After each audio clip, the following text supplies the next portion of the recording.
Here's a trick that will give you an extra month of efficiency each year. It's easy to implement, immediately effective, and doesn't cost a cent. First, go to your email program. Second, disable all the audio alerts and mailbox pop-ups. That's it. There is no third step. Welcome to Philosopher Insights, the podcast that delivers wisdom in minutes a day that you can put into practice daily and strive to master over a lifetime. The podcast committed to sharing ideas that encourage you to bridge the gap between who you are today and the person you aspire to be in the future. Hi, my name is Herb Lamba, and welcome to my podcast where I will share practical insights from the world's best authors. Knowledge isn't power. Applied knowledge is. The quest to become the best version of you starts right now. Hi, everyone, and welcome back to today's Philosopher Byte. Today's insight is inspired by a great book, The Procrastination Equation by Piers Steel. I am sure you know this already, but just a reminder that motivation isn't just about pep talks and high fives. It is like a secret recipe that includes a dash of science, a pinch of psychology, and a whole lot of I really want this. As he says, quote, "The procrastination equation accounts for every major finding for procrastination. As the deadline for any task gets pushed further into the future, delay increases and our motivation to tackle the task decreases. Impulsiveness multiplies the effects of delay, and so impulsive people feel the effects of time far less acutely, at least at first." End quote. Now, the procrastination equation reads like a math equation. The formula is expectancy times value divided by impulsivity times delay. I want you to imagine this equation as a fraction. The top part, the numerator, is expectancy times the value. The bottom part, the denominator, is impulsivity times delay. I like to think of it like we're working together to build a motivational cake. If that was the case, we would want a big delicious numerator and a very small amount of the ingredients that make up the denominator. So let's start with value and expectancy. I want you to picture this. You're eyeing that promotion at work, or you're dreaming of running a marathon. Your motivation? It's fueled by two powerful things. The first is value. How much do you really crave that thing? If the value you give to what you are after is low, your motivation will suffer. I think that sometimes we need to remind ourselves of why we chose to set this goal. What value will it bring to our lives? Remind yourself as often as possible. It's like when you half-heartedly say that you want to learn a new language, but then never actually make the time to study or practice. That means that deep down, becoming fluent isn't that important to you. So you don't have enough drive to put in the hard work required. But when you crave something with every fiber of your being, when achieving that goal means the world to you, that's when the motivation becomes unstoppable. When you find ways to vividly reconnect with those powerful reasons, those deep cravings you had initially, it's like injecting fresh motivation straight into your veins. The hunger comes roaring back. That's why I'm such a big believer in constantly reminding yourself of your why as often as possible. Put up vision boards, write it out, record yourself explaining your reasons, whatever it takes to keep that craving for your goal blazing hot. Up next on the numerator is expectancy. You know, there's one key factor that can make or break your motivation: how confident you actually feel that you can achieve your goal. It sounds like an obvious thing, but if you don't truly believe deep down that you're capable of getting what you want, your motivation is going to nosedive fast. It happens to millions of people on January 1st every year. People make these grand New Year's resolutions like, I'm going to lose 40 pounds this year. But then reality sets in. Maybe they've tried and failed to lose weight so many times before. Or they know firsthand how tough it is to stick to a diet and exercise plan long term. So even though they want it badly, they don't fully expect or believe they can actually do it. It's like they're setting themselves up for disappointment from the get-go by not having the right mindset. If you don't genuinely trust yourself to put in the hard work and see it through, your expectation of success is going to be pretty low. And when you don't expect to succeed, well, your motivation to try is going to be in the gutter. Now, why would that be?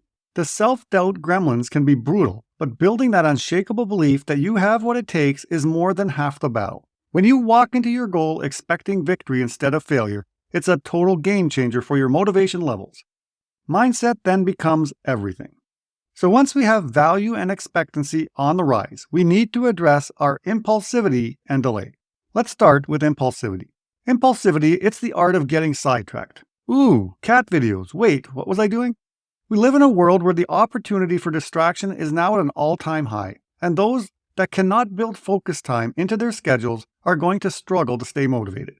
As he says in the book, quote, "Here's a trick that will give you an extra month of efficiency each year. It's easy to implement, immediately effective, and doesn't cost a cent. First, go to your email program. Second, disable all the audio alerts and mailbox pop-ups. That's it. There is no third step. Banishing email notifications will make you about 10% more efficient, and over a year that translates into one more month of productivity. The best work happens when you engage deeply on a single task. Every time you stop your flow, you have to once again decide to work, and then it takes time to become fully re-engaged. Unfortunately, we are conditioned to answer email instantly, responding to the telltale ding like Pavlov's dog. Unless you have a pressing reason, check your email at your convenience during natural breaks in your productivity. End quote. One of the best ways of battling distractions is time blocking, and here is how Gary Keller explained it in The One Thing. Quote, most people think there's never enough time to be successful, but there is when you block it. Time blocking is a very results-oriented way of viewing and using time. It's a way of making sure that what has to be done gets done. Alexander Graham Bell said, concentrate all your thoughts upon the work at hand. The sun's rays do not burn until brought to focus. Time blocking harnesses your energy and centers it on your most important work. It's productivity's greatest power tool. End quote. Now, if you haven't tried time blocking yet, you are seriously missing out. It's one of those productivity hacks that can work wonders when you actually put it into practice. Here's what I suggest. Start small and simple. Just set a 15-minute time block dedicated solely to chipping away at your top priority today. That's it. 15 measly minutes. Before you begin, put your phone in another room to avoid distractions and interruptions. Grab your headphones and cue up some instrumental music to help you zone in. Once you've set the mood, set that 15-minute timer and get to work. For the next quarter of an hour, it's laser-focused execution mode. No checking emails, no scrolling social media, no other tasks are allowed. Just 15 uninterrupted minutes of pure productivity towards that one important item on your list. Finishing time blocks is one of the best feelings in the world. Now let's turn to delay. Delay is about keeping those micro goals handy. They're like breadcrumbs leading you to success. Today, I'll conquer the first step of my plan. Tomorrow, I'll conquer the world. Writing a book or creating an online course is a fantastic example to consider. If you sit down every single day with the sole focus of completing the entire book or course, your motivation is going to take a nosedive pretty quickly.